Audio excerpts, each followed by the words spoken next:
Welcome to Comic-Con. Please be aware that many members of your audience may be under 18 years of age. Thank you very much for participating in Comic-Con International San Diego. Fuck.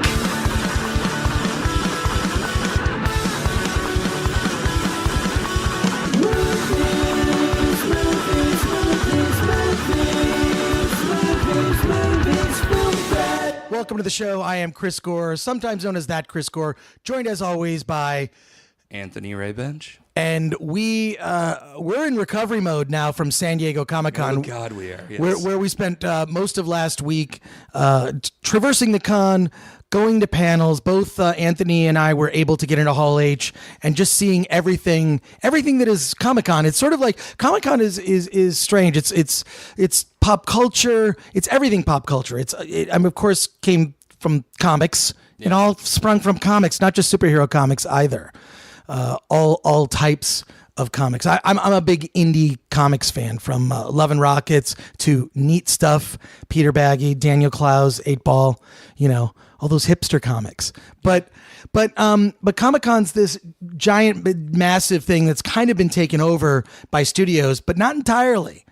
I mean, the big studio presentations are in Hall H, but what I love about Comic-Con is they've retained that spirit of a small convention. You can still go to a tiny panel at 11 a.m. on Sunday where there'll be 8 people sitting in a room, and there'll be a panel of people telling you how to sell your comic book idea to a major publisher. It really has retained the spirit of what it was intended to be, of a smaller con with bigger things happening within it. But we should... Yeah, there's great stuff like, how to be an inker or how to sell your independent comic book. And portfolio review. If you're an illustrator, some of the companies actually do a portfolio review where you can, walk in and have a publisher like Dark Horse or whatnot, like look at your artist portfolio to see if, because they're hiring. Yeah.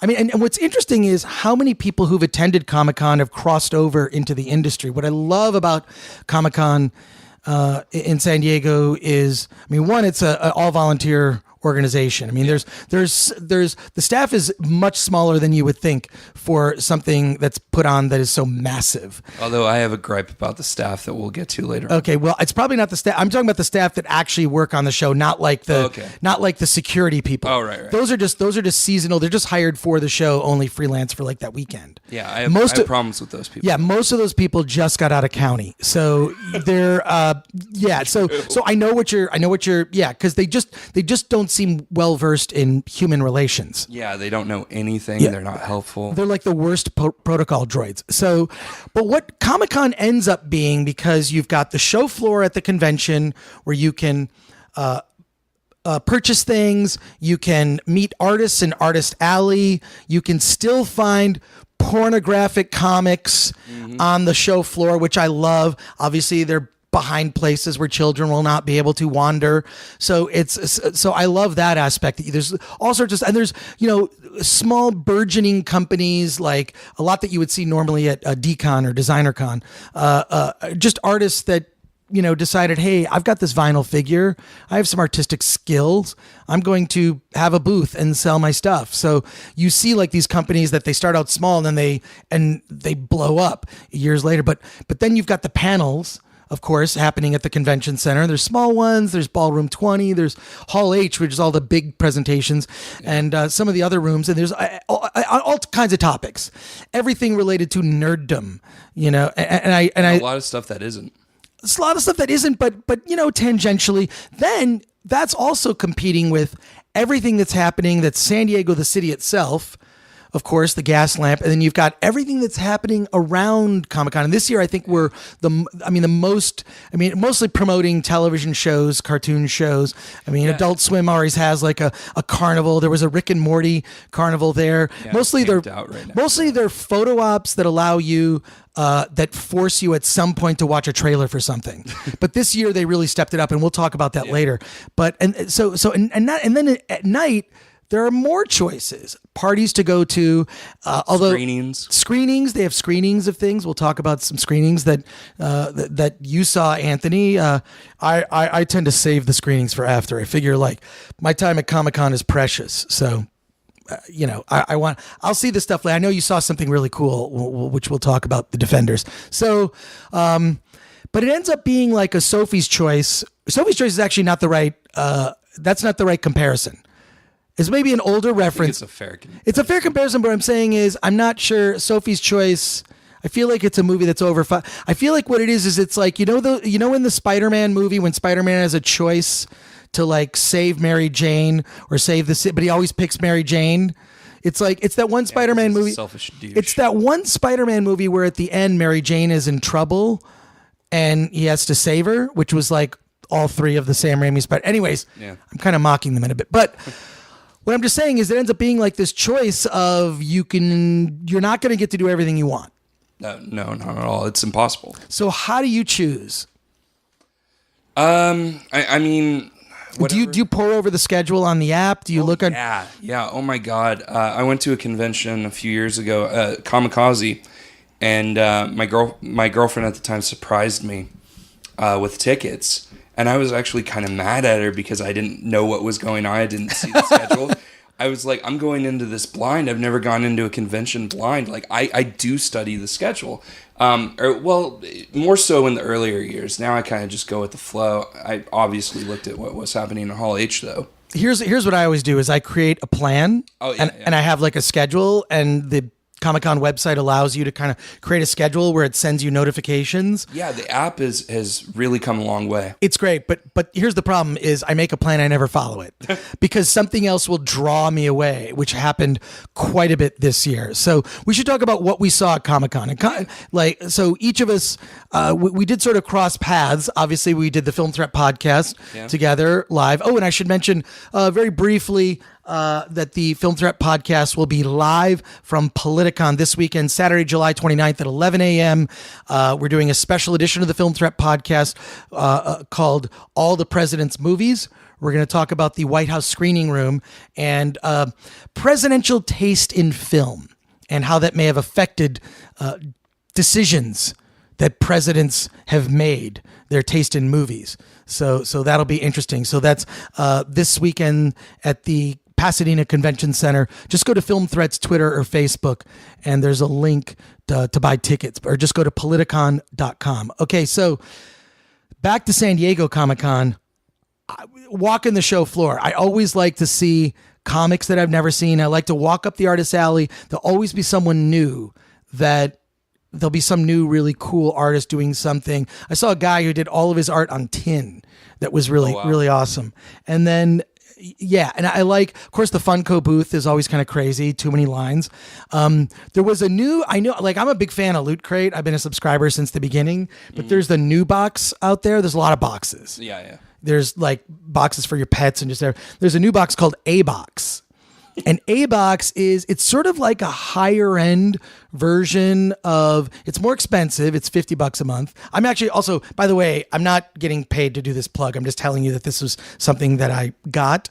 And the A-Box is just sort of, it's the stuff that's in it is just higher end. And they had an A-Box there that was alien themed, where you got a full size prop replica face hugger, a t-shirt, a set of pins, like a bottle opener that's alien themed. They also had a Spider-Man box. It's just a higher end box. Yeah, I wandered by that booth and I saw the face hugger. It looked really cool. I picked one up. I also purchased, you can see on my personal, I posted photos of a Nicolas Cage Colorform set. Which was fun. So I always look for Comic-Con when I'm buying something on the show floor. I'm looking for the one thing I don't need that I must have. Yeah. Which is always, again, yet another Sophie's Choice. Yeah. So what did you buy from the show? I didn't buy anything. It's weird. It's kind of, I live in a studio apartment and I have no room for stuff. There was a lot of stuff I wanted to buy, a lot of statues. One day I hope to buy like the sideshow stuff, the really incredibly detailed statues. But this year I just, I got a little bit of swag, but I got a little swag too. We should talk about that. But for sure. And I was also there on behalf of my company. I would almost think that this is like sponsored by Gemr.com, GEMR.com, which is who I work for them. That is my job. Yeah, And Thursday I looked for you at the booth. I was at we had a small booth, and we were there like doing segments on because Gemmer is a platform for collectors, so you should definitely check that out. It's like Facebook meets eBay with features of both kind of combined into one. So if you're a collector of things, which I have been since I was a kid, it's the perfect platform for you. And so Gemmer allowed me to actually be there at the con like the whole time, which was great. But I didn't, like you, I don't buy a lot. I live in a pretty small place myself. So just more stuff I buy is just less space that I have. But I find like as I get, like the more I go to Comic-Con, the more I care about experiences over things. I agree wholeheartedly. So let's talk about, before we talk about some of the stuff that we saw inside the convention, let's talk about the stuff we did outside the convention. What did you do that was outside Comic-Con or that you saw? I was camped out from Thursday night at 7 o'clock to Saturday morning to get into Hall H. How long did you wait? Well, let's see. That's almost 2 days just in line. You waited 48 hours in line. Yeah.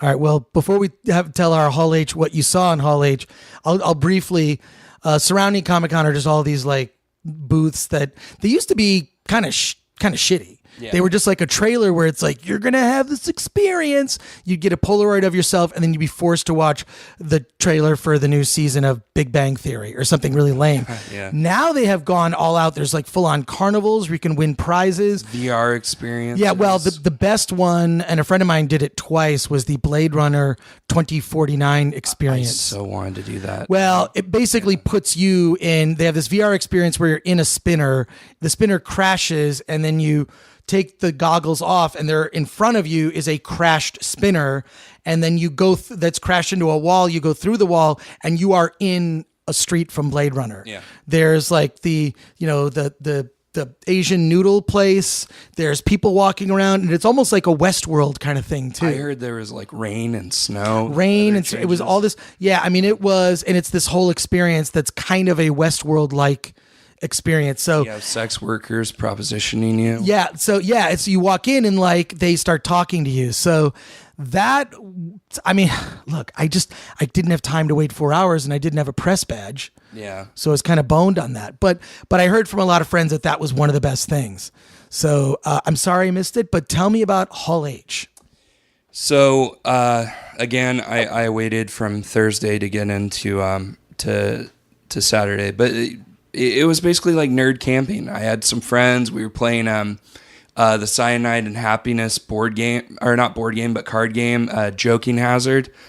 We played a little bit of Nintendo Switch, some Mario Kart. So it wasn't like I was just sitting there baking in the sun. I did get baked in the sun though. But we got into Hall H. I had the pleasure Thursday night actually, Friday, to see the Defenders pilot. Okay, tell us about the Defenders. Did they make you sign something where you couldn't talk about it? No. All right, then talk about it. Yeah, you know. No spoilers, but I mean, tell us, because Defenders actually. Here's what I was hoping for, because the original Defenders comic, the Hulk and Doctor Strange were in the Defenders. Yeah, not in this one.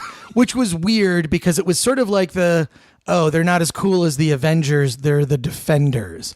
Just a different name. But back then they were like C+ characters. But I feel like there has to be a line in the episode where someone's like, well, if only we had a Hulk or Doctor Strange, that would be great, but we don't, it's just us. That'd be kind of a fun throwaway line. Yeah, not in the pilot. I'm sure they'll reference something because that's the cover. You can just Google image, Defenders issue 1. The Netflix series do acknowledge like the events in Avengers, like the Battle of New York and stuff like that. Very kind of just passing reference. It's not like they go into detail. But so the pilot starts out with this battle scene that was, it kind of reminded me of Iron Fist. I didn't really care for the choreography in Iron Fist, but it's obvious that it's Elektra. It's Elektra fighting Iron Fist, and then they try to save this guy, and he basically says, the war is in New York. So then you see not really a montage. You see scenes of the individual Defenders and what they're up to since their series finales. The thing is, in the pilot, they do not interact with each other, but you see it's all set up. Yeah. You see Luke Cage interacting with Foggy Nelson. He gets out of prison that way. You see, a bunch of other stuff I don't want to spoil. But, I didn't care for it.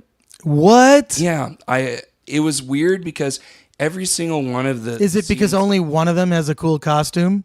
Yeah. Oh, I love the Daredevil costume. Yeah. I really wish Iron Fist would get his costume, but they're kind of dangling that. What, with the yellow sort of thing and the green? Yeah, the yellow mask and I love it. I think. Does he show his chest hair? Yeah.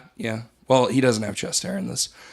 He has a very waxed chest. But it's like you said, it was set up. And a lot of it. Well, was it good setup? I want to keep watching this because I'm going to be honest. I love Daredevil. I watched both seasons. I tried to watch Iron Fist and was just bored. What'd you think about Jessica Jones? I didn't watch it. Okay, Jessica Jones is fantastic. Definitely. There's only so much time, Anthony. I just watched the Netflix Glow series with Mark Maron, which I thought was fantastic. Oh God, we'll have to. That was so good. It's every episode's 30 minutes. There are only 10 episodes. You can binge watch it in a day, and it was brilliant. Yeah. Anyways, back to Defenders. Defenders did this one thing that really, really irritated me. Every single scene of the individual Defenders looked like their TV show, so it almost looked like the editor took different shows and kind of mashed them together. Like Luke Cage has this very yellow color scheme, and his scenes were just bright yellow, like him kind of walking into an apartment that was just the walls were yellow and everything. And then you had Daredevil where everything was red, and it was kind of jarring. And I wish they would have had a consistent look. But it's a lot of setup, and I feel like Defenders is going to be one of those shows where you have to watch 5 episodes until they finally get together, and then another 3 episodes before they can, get along. They're going to fight. It's just, I don't know.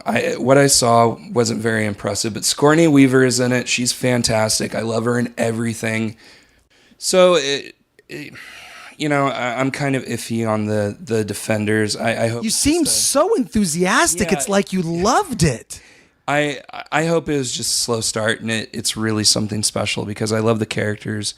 And they also showed a little teaser for the new Punisher solo series with Jon Bernthal. It was really this intense scene where he's in the dark and he's playing guitar, and it kind of cuts to a flashback of him with his daughter, and he's showing his daughter how to play guitar. And then he kills 3 people in really cool action sequences. One of them is he runs over a bunch of motorcycle gang members. The other one is, this one's my favorite, he snipes this guy getting a blowjob from a mile away. You kind of see it through the scope, and the guy's kind of looking very relaxed, standing up, and you see a girl, kind of go down and just poof. Or no, you hear the bullet. Sorry, my voice. You hear the bullet, and both of us are barely able to stand right now. Yeah. I mean, I think I calculated that I walked 41 miles from Tuesday through Sunday. Yeah. So I got 15. Yeah. But Punisher footage was really cool. Then I went back to the line. What did you see on Thursday? Friday I had 3 panels, so I didn't see anything. I had 3 panels. So one was about building a nerd brand and how to make money being a nerd. And cool. I like to give no BS advice on a panel like that. I thought that was a lot of fun. Of course, the Film Threat podcast panel, and then the Star Wars Dysfunctional Skywalker Family panel, which was awesome. It was packed. And I believe Steele Saunders, who's an Australian comedian who was on the panel, he recorded it. Oh, cool. So he's going to run it as an episode of his podcast, even though it's something I organized and brought all the people together. But I was like, I don't care. I mean, whatever. It doesn't matter. I think it was a lot of fun to discuss.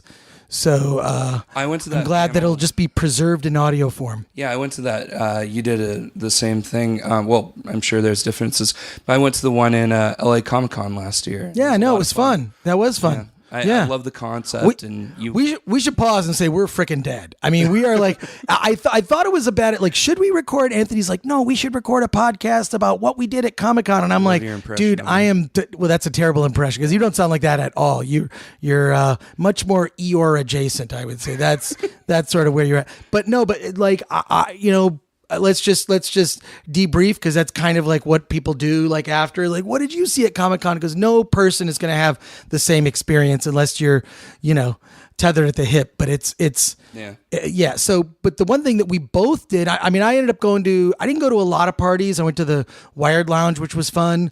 The Sci-Fi Channel party was a blast when you could get in. That was Thursday night. I did that. And then the hotel bars, I prefer the hotel bars because I'm not into like a loud party where you can't have conversations. Same here. Yeah. I would have conversations with nerds, and one of the best, I wouldn't want to say party, but like Saturday night, when I ran into John Schnepp, and I was just sitting around with a bunch of other nerds. We got into this whole in-depth conversation about things we had seen at Comic-Con, and it's one of the few places in the world where I know I can turn to almost anybody and go, that Fantastic Four, issue 49, 50, and 51, the Galactus story arc that introduces the story of Galactus was really groundbreaking at the time. It really changed my life. It changed what? But see, yeah, I'm just saying that like I am a nerd. That's and like, where our people are. Man, I did something kind of weird like this year. Like, there's some things about Comic-Con getting big that have kind of, I think, it's not as easy a show to go to anymore. It's not easy to get badges. It's not easy to get a hotel. You gotta just like, I call it urban camping. You're going to be in a room with 4 or 5 people, just deal with it. It's just out on the streets by the marina. I didn't have a place to stay. Oh my God. A friend of mine slept in a hammock. Oh, wow. Just like he was in line, but he actually didn't have anywhere to stay. Yeah, so he just slept in a hammock, and then the cops like woke him up just to make sure he didn't have any warrants and let him go back to sleep. It's a weird time, but like I did a series of tweets on where I just posted, the hashtag was SDCC 2001. And I was like, you should just look it up. I'm not going to say anything. Just look it up. But it's basically, it's just hearkening back to an earlier, simpler time at Comic-Con when it wasn't crazy. Because the dark times before the twilight. Yeah, well, exactly. But also, like, I feel other things that I've loved have kind of been taken over. I would say that South by Southwest was a music festival, and then it was the film festival was on 3 days. Like, it was like 3-4 days first weekend, and then it's just grown into a thing that is just a shell of its former self, just like Sundance. It's just gotten so big. Like, what does this stand for anymore? And I think that it's not that the people who work on the staffs of those organizations aren't working hard to feature up and coming artists or to give tools and information to burgeoning artists and entrepreneurs. But I think that what's happening is because it's such a great marketing opportunity for people outside of that space that it gets taken over by that aspect. Yeah. So then it becomes this sort of chaotic circus, and it's not about featuring filmmakers or artists in their own regard. So I feel that Comic-Con has resisted that, but I don't feel the same way. And the last time I went to Sundance was 2012, and early 2013. It was not good year for me for a number of reasons, but it kind of made me feel sad a little bit. I'm not trying to bring the podcast down. What did we see in Hall H? The first thing we saw was the trailer for Ready Player One. Steven Spielberg came out and introduced it. Right, there was several presentations. First from Warner Brothers, and we have to mention that they did this thing which I have never seen in Hall H before, where they had the screen for about 3 years. Oh, they've been doing it now? Yeah. Okay, well, I have not. Those are the years I have not been in Hall H. Yeah. So they do this thing where they open the sides. So it's sort of like this experience where you are surrounded by, all it is the branding and the logos, and sort of like, I think it's still really fucking cool, it's so good. Yeah. Like, it's so well produced, because I did see that Embarcadero experience when Star Trek Beyond, there were a few theaters that had this thing where you're wrapped by the screen. and I thought it was awful. I thought this was the correct way to use it. So Ready Player One they showed, and I have read the book by Ernest Cline. It's this sort of mishmash of pop culture. It's sort of a VR version of The Wizard of Oz meets Willy Wonka. Yeah. Is that a good description? You know, I've never read it. It's funny. I was listening to a podcast. I think Seth Green was on it, and Seth Green mentioned the book. And well, technically, Seth Green mentioned it. Okay, technically speaking, I have full disclosure. I have not read it. It was read to me by Will Wheaton. Right. If you download the Audible version, Will Wheaton reads it. I apologize. I hear he's fantastic. He's great. Yeah. I'm sorry I interrupted you, but it's yes, all good. Yeah. I'm not big into audiobooks, so I'm planning on reading it. But I heard it was fantastic. I actually told my friends, like, hey, you should check out this book. I hear it's good. I didn't have time to read it, but they read it, and they give me shit to this day that I need to read it because it's perfect. Yeah, how could you recommend a book you haven't read? But I love audiobooks. I heard the buzz. I sort of bounce back and forth between I like sort of like wonky things that will just help me get better at what I want to do. Yeah. So I like sort of businessy kind of books or whatever, and then I like to also listen to fiction, of course. Yeah, I don't retain things when it's written. I retain things when I read it. Oh, that's interesting. And I also I like biographies by comedians. I find those to be, biographies are good. And I listened to a really interesting biography about Bruce Lee. Anyways, enough about Audible. And also, I feel like we've got all these plugs on the podcast, but we're not actually these are not commercials. These are just things we're doing. Yeah. Which is kind of funny. But the Ready Player One trailer was great, and Ernest Cline was there with Steven Spielberg. I really admire that guy. I mean, his dream came true. Yeah. He wrote this book, and it's when they announced that Steven Spielberg was going to direct it. I mean, there's no better director than him to take this on, because it really is about, pop culture and a lot of 80s references. Yeah. So what else did we see? We saw Blade Runner 2049. Yep. Can I be honest? Not impressed. Really? Not impressed. No, here's what's bugging me. Here's what's beginning to bug me about this stuff. We live in this weird loop of nostalgia. And now, Ready Player One uses nostalgia in a much clever way, right? It sort of hangs it on a larger story. And I feel like now there's sort of, when you see these other properties, they're sort of coasting on the nostalgia. Because when you play that Vangelis music from the original Blade Runner, and you've got sort of imagery and sounds that actually, they did show a scene with Ryan Gosling, and they used some of the same sound effects from the Voight Comp machine. Yeah. In this scene, it was pretty innocuous scene. And I don't know, it was not, I got to say, I wasn't impressed. It felt like, and also I'm not a fan of let's make a sequel 30 years after the movie. I don't know that's... They don't really work out ever. No, I don't know that those ever really work. I think there are instances like there's just a window of time has passed, and that's, you can't go back again. And so look, I'm not going to judge now, but based on what I saw, I just thought this just looks like Blade Runner's a franchise name, but it's just like, it felt like a movie designed by the marketing department, but I want to be surprised. You know what I liked about it? I liked the presentation kind of, it explained, first thing we saw a hologram of Jared Leto. Mm-hmm. That was kind of cool. But they showed a timeline that kind of explained, what happens between the events of the first one. No, that was cool, and they used the sides of the screen, so you had to actually kind of turn your head to see the whole thing. Yeah. And it was a really interesting logical step from Blade Runner to what the world is like in 2049. I hope that's actually part of the movie or something. Well, I'm a big fan of the Philip K. Dick book that it was based on. Do Androids Dream of Electric Sheep? And the stuff that they were alluding to in the world building and the timeline is from the book. And that gets me excited about it. But the scene they showed was really boring. It was just... if that's the scene they showed, I thought that was not a good way to feature that film. But it's just Ryan Gosling watching a tape of Rachel's, little...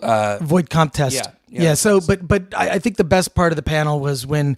because I always get nervous when people from the audience ask questions. Sometimes they're horrible. They put this card on the screen that says, if you ask a question, make sure you only ask one question. No personal requests. No, they have this list of things that are all completely logical. You want to ask a question that actually adds something. Yeah. So people are always nervous to get up, but someone asks Harrison Ford.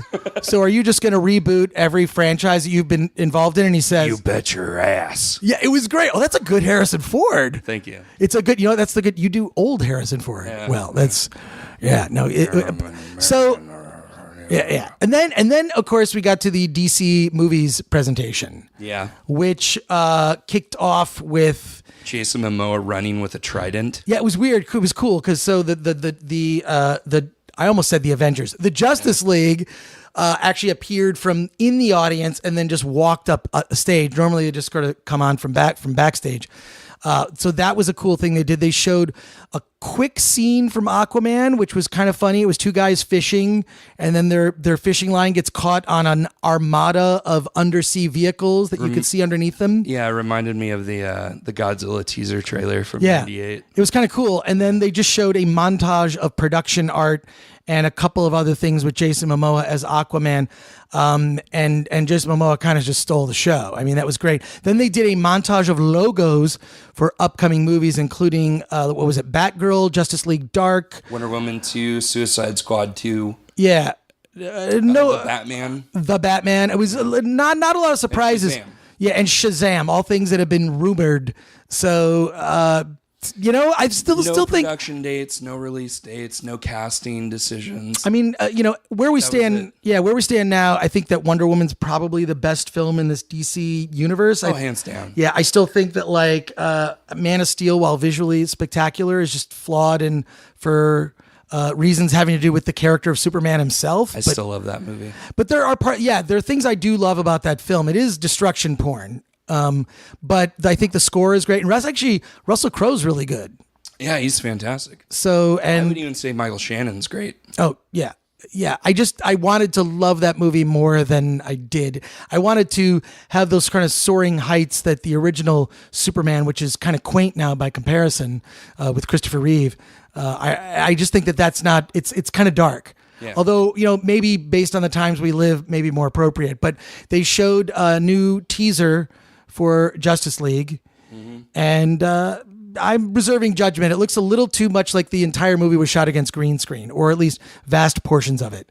But we heard recently that of course Joss Whedon took over directing duties from Zack Snyder, who left the project. I heard a rumor actually that Zack Snyder was fired. Oh wow! And that he was fired earlier on, and kind of this other thing was just sort of a good reason to just make the change. You know what? We don't really talk about rumors and spoilers on the show very often, but they spent $25 million just on reshoots for that movie. I mean, that's like the cost of another movie. Yeah. So, I mean, look, I want to love it because Batman and Batman's one of my favorites. Obviously, I grew up with the TV show from the 60s in reruns. Yeah.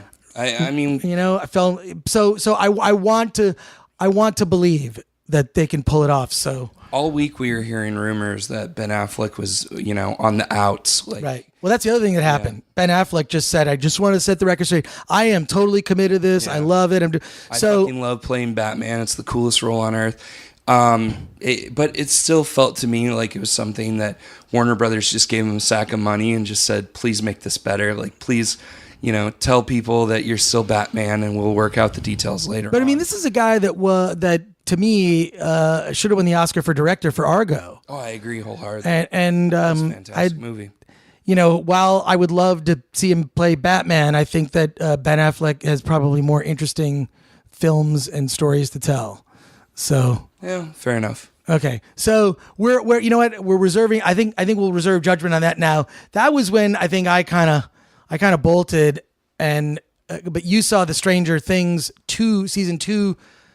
I did. Presentation. How was that? Well, before that, they did the EW's Women Who Kick Ass panel with Charlize Theron.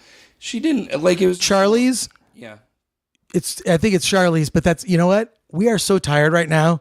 That's what I said. I think it's my throat. Something else. Yeah.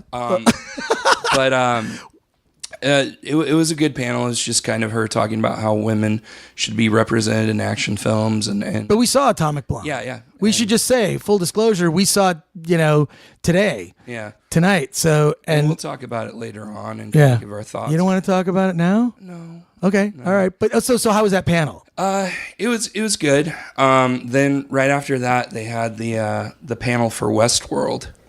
Which was I came in the middle of that, the most boring panel. You thought it was boring? I thought it was terrible. Like, Did you watch the show? Of course I did. Watched every episode. I thought Did you like the show then? liked the show, and I felt that the finale for Westworld season 1 was the perfect way to end it.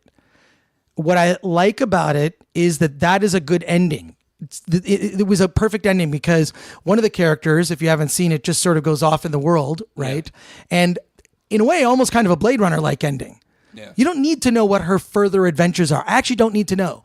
There weren't cliffhangers there weren't answers that need to be explored in season 2. And there were teases of a larger world, samurai world, future world, which was the sequel to the movie. Exactly. So, yes, I just wonder if Richard Benjamin will be making a cameo. He was the guy from the original, but I really didn't need to see anything more. And I thought the thing that bugged me a little bit, they had a lot of the cast there. And they do that thing that Howard Stern makes fun of this, where the actors take themselves so seriously. It's this just long-winded speech where Evan Rachel Wood is like, my character. Yeah. The writers, they just took me places that I went and I would map it's so brave of us to, what I want to do is I want to get a series of quotes from actors talking about a movie, and then the game would be guess the movie. Because from everything Evan Rachel Wood said, you would never guess that she was talking about Westworld. You would think that she freaking cured cancer and saved the world. And you know what I mean? It's this weird, I really like it. It's, and the energy in the room. Self-masturbatory. Exactly. The energy in the room was so low. It was just, did show a little tease for Westworld season 2. And they showed a blooper reel. I loved the tease for season 2. I'm on board with you. I think it should have ended. It should have just been a mini series. Yeah, it was perfect the way it ended, and then see if people like it, and then you make more. But I'm hyped for season 2. I think it looked cool. Yeah, I wanted to love it more, but I did love I thought season 1 was amazing, and it had kind of this perfect ending to me of. I don't need to know everything. This is the thing that bugs me in modern storytelling, is that I don't need to know the answers to everything. Yeah. I like ambiguity. I like an ending that isn't just completely every question answered, right? I don't need to know how Han Solo gets his vest in the Han Solo movie that is going to be coming out. I don't need what I like is, and films used to do this, and I think Westworld did this a little bit, is give me a tease of a larger world. Show me a tease of bigger things happening. That's, I don't need to know so many films have done this well, and I feel we've kind of lost the art of doing it. You don't see it. You don't see that being used as much. Sequel bait these days. Sequel bait, or every question you might have is completely answered, and you don't really need to know much more. Yeah. So, all right, Stranger Things 2 season 2 panel. You saw it. It was great. It was adorable. The kids were just so they acted like kids. They didn't act like, oh, I'm trying to be an adult and I'm trying to be serious. They were joking around with Patton Oswalt. He was the moderator, and it was a fun panel to watch. Paul Reiser was there, and somebody asked him a question like, how do you play such a good dick villain character? And he was like, how do you know I'm a villain? You don't know anything. And he kind of talked about aliens a bit, which was really cool for me. Can I just say, he's definitely going to play a dick. He's definitely going to play a dick. But then they showed a trailer, which was kind of did this weird remix of Thriller by Michael Jackson. You could hear Vincent Price, and Vincent Price's voice just went completely with it, and I'm so excited for season 2. I can't wait. Cool. Okay, and then I forget what was after that. Marvel. Okay, yeah. So let's get into the. First of all, there was a great Paul Rudd does this cool thing where he's kind of pitching all the Marvel movies and makes fun of all of them. Yeah. It's something that I actually hope turns up online or on a DVD or something, because it was hysterical. He goes through every Marvel movie and mocks it, and the audience was howling. But then we go into a kind of a teaser for Ant-Man and the Wasp. Yeah. Which was kind of cool. It's production drawings, a couple of effect shots that aren't finished. They revealed the cast. The cast, and Michelle Pfeiffer's in the movie, and it looks great. Lawrence Fishburne is playing Dr. Bill Foster, who is Goliath, right? A character from the comics that also grows, and I'm stoked for that. Michelle Pfeiffer is going to be playing Jan Van Dyne. Michael Douglas is coming back. It looks really, really good. There was a picture during the concept art with Ant-Man kind of like the size of a doll riding on his daughter's back. I think it's going to be just a really fun movie. Yeah, and then of course we got into Thor Ragnarok. Yeah, that's got it. They've definitely shifted the tone of the Thor series. It looks I'm like on board. I love it. It looks like Guardians of the Galaxy, both in its color scheme and in the tone for the marketing and the music. And Jeff Goldblum, the addition of Jeff Goldblum, who I think is like we talked about a couple weeks ago. Jeff Goldblum, going to see his show. His jazz and comedy show. Yeah, I can't wait to do that. He was great on the panel. And Thor Ragnarok, they did show a really extended scene, actually. Yeah, they showed kind of the introduction to his character, and then they also showed Thor going into the arena of Sakaar and fighting Hulk, and that transitioned perfectly into the trailer they just released, because the trailer actually is Thor kind of catching Hulk up with what he's been doing, and the new trailer is fantastic. It's online, definitely check it out. But I'm excited for this movie. I'm more excited than I thought I would. And then here's what's amazing: they brought out the cast of Black Panther, and showed the trailer, which we've seen, but they showed a scene from the movie that got a standing ovation, which was I don't want to go into too much detail, but is an elaborate action sequence in a small club casino. Andy Serkis as Claw, and it was there's 6 things happening at once, and it's sort of part James Bond, part Batman superhero. Like, it was so cool. And it's what I like about it is very different than the tone of the other Marvel movies. And I'm really curious to see, this fictional state of Wakanda in Africa, which plays a big part in the film. Like that world, it's just different. It's an advanced society. More advanced. It kind of embraces like African American heritage, and kind of ignores the Western influences. It really is. I think it's going to be very different. I think it's going to. I'm looking forward to that. I think probably more than Thor. Yeah. So, and then this was the finale, and this is like here's okay. So we talked about D23 in our last podcast, and I did not get into the Marvel presentation at D23. Yeah. So there was that was like a thorn in my side. So I made sure to do everything I could to get into. Before we go into that, we forgot to talk about the Captain Marvel stuff. Oh, they did show. Yeah, they showed production drawings from Captain Marvel. Mentioned that would be the villain is going to be the Skrulls. Kevin Feige announced that the Skrulls, and then also they showed just production art. Mentioned that Fury would be in it, and he would have both eyes. So it's basically a prequel to Iron Man. It's set in the 90s, and hopefully we'll explain why Fury is so intent on creating the Avengers Initiative. Yeah. And then, in addition, how he lost that eye. And then also might explain where Captain Marvel went for 30 years. Because she kind of disappeared, right? Yeah, almost 30 years. Yeah, I think they said it takes place in 1991, actually. Right. So it's the early 90s, but God, it was so cool to see the Skrulls. Yeah.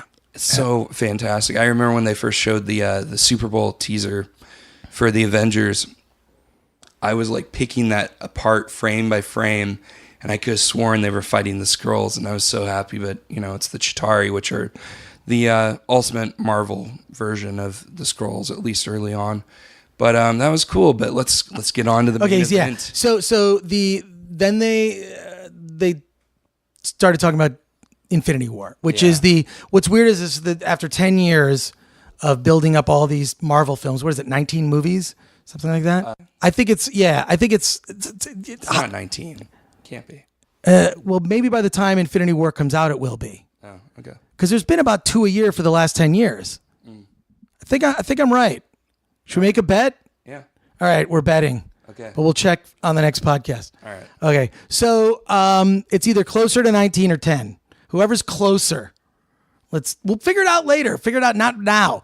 So they showed the Infinity War trailer, and it reminded me of when I was a kid and I would read comics, and it'd be one of those issues of a comic where like Crisis on Infinite Earths or Secret Wars, or where there's like splash pages, a spread where there's like 25 superheroes all fighting some giant or some crazy thing. I actually welled up with tears when I was watching the Infinity War trailer, because it was like, it just brought me back to my youth of comics that I would read, where it was just, they all got to, because that was the cool thing of like, there were like comic books like Marvel Team Up, or those ones where it'd be like, look, they're teaming up Iron Man with the Thing, and I always loved Hulk and the Thing, or just like whatever it was. It just like, it was always cool when they would do these event series comics, which they, now the comic publishers have learned, like those event series, like they're almost doing them on a monthly basis now. Well, yeah, but I mean, back in the day, those were like, every couple years, and they would promote them like it was a huge, like it was incredible. And then they would have like all the comics themselves would cross over, because the events of the main comic would affect individual comics, but all the characters were in this series, like Secret Wars and Secret Wars 2. Yeah. But you've already seen the descriptions of the Infinity War footage on the internet. Thanos throws a fucking planet. He throws a planet, which turns into a piece of a planet that turns into meteors, but everybody looks like they're getting their ass kicked. Yeah. Young Peter Parker just saying, "I'm sorry" to Tony Stark, like as he's dying. As he's not dying. He's dying. But like, there's like, it looks like, here's my prediction. I think it's going to exceed our expectations. I think there are going to be a lot of secrets. And I think more than one character is going to die. It's going to change the Marvel Universe forever. Yeah, I agree. I learned how to read by reading the Infinity Gauntlet and 90s X-Men. Like, that's just seeing that, like, it's such a special part of my life. Seeing that on, a cinematic version of that, I had a smile on my face that, like, my face hurt because I was smiling so much. Yeah, well, I had a similar reaction where my cheeks hurt, like, after, like, staying in there for so long. Like, the Marvel presentation was they saved the best for last. Yeah. And I'm so glad that we got to experience that. Yeah. But now we're in recovery mode. Yeah. So, and we're going to have to wait for all these films to come out, and we'll talk about them on future episodes of the show. Yeah. Sunday I bounced, or I didn't even show up Sunday because I went to the Mystery Science Theater 3000. Oh, how was that? Snakes tour. It was a blast. It was like watching a live, episode. They had the robots, they had the stage, they did little breaks in the movie where they would do skits. The first movie they did was actually a movie that Mystery Science Theater had done before called EGA, which is EGA. It's spelled EEGAH. Yeah. Yes, it's that's a great poster for that movie. Yeah. Oh, fantastic! It's basically about a caveman and a couple of teenagers find it, and it's a weird movie, but definitely check it out. The Mystery Science Theater episode, not the movie. Uh-huh. But it was so much fun. Jonah Ray was there. He's the new host. Joel Hodgson, the original creator, was there. And then the second movie, I don't know if you've heard of this movie. It goes by two titles: The Paris Experiment, Paris Experiment, I think. And but this printing was under the name of Argo Man: the Fantastic Superman. Oh my God, that sounds awful. Yeah, it's like this 60s superhero generic knockoff. Like they try to make him like a spy too. Honestly, I would say that it ranks up with my favorite Mystery Science Theater episodes. It was laugh half a minute actually. But had such a great time, man. I'm a big Mystery Science Theater 3000 fan. And it was just, I hope they do more. Well, I will say now that Comic-Con is over, there's only, I think, 361 days left until the next Comic-Con. And I hope we both get into Hall H next year. So I want to thank you guys. Camping out next You're not camping out? No. Yeah, no. It physically takes it out of you. But Yeah. It's it's one of those things where it's like, I like to describe, like, for me, San Diego Comic-Con is like Christmas. Oh yeah, it really hands is down. like I look forward to it, and then I also kind of dread aspects of it, because in order to just be able to enjoy it, there's so much planning involved with the travel and just everything else. It's a very Where are you going to stay? It's where are you harder going to and stay? harder to get a hotel. It's very difficult to plan an experience that will go well. You have to. It's really urban camping more than anything else. It's like, and also, I hate camping. I am not a person that's into camping. I don't want to be in a tent. I don't want to sleep in the outdoors. But I will urban camp for San Diego Comic-Con if that's what it takes to be able to go to the show. And I hope I don't miss it. I hope we get to do the podcast again from Comic-Con next year. It was such a blast. We're going to release this Thursday. Right. The live panel. You'll be able to hear it. You can hear it. Cool. Okay. Thanks for listening. Let's get out of here. Let's get out of here.